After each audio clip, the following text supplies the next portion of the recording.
وَإِنَّهَا لَبِسَبِيلٍ مُقِيمٍ۔ وَإِنَّهَا اور بے شک وہ یعنی بستی، لَبِسَبِیلٍ راستے پر، مقیم سیدھا، اور بے شک وہ بستی یقیناً ایک دائمی یعنی آباد راستے پر ہے۔ سورۃ الحجر آیت 76۔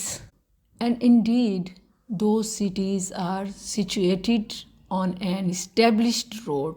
قوم لوط کی لوکیشن بتائی گئی کہ وہ عام شاہراہ کے قریب رہتے تھے۔ قوم لوط کی بستیاں مدینے سے شام کو جاتے ہوئے راستے میں پڑتی ہیں، اسی طرح عراق سے مصر جاتے ہوئے بھی راستے میں آتی ہیں، مگر لوگ ہیں کہ اس میں تباہی کے آثار دیکھ کر کوئی عبرت حاصل نہیں کرتے، جیسا کہ سورہ الصافات آیت 137 اور 138 میں فرمایا وَإِنَّكُمْ لَتَمُرُّونَ عَلَيْهِمْ مُصْبِحِينَ وَبِاللَّيْلِ أَفَلَا تَعْقِلُونَ، اور بلا شبہ تم یقیناً صبح جاتے ہوئے ان پر سے گزرتے ہو اور رات کو بھی، تو کیا تم سمجھتے نہیں؟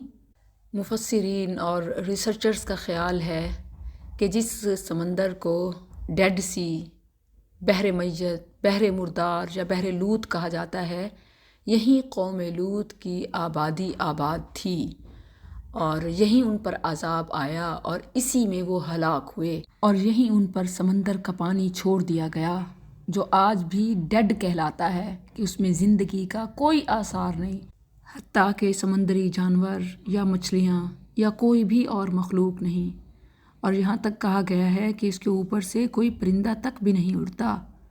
مگر کتنی حیرت کی بات ہے، ڈیڈ سی تو کہتے ہیں مگر عبرت نہیں پکڑتے۔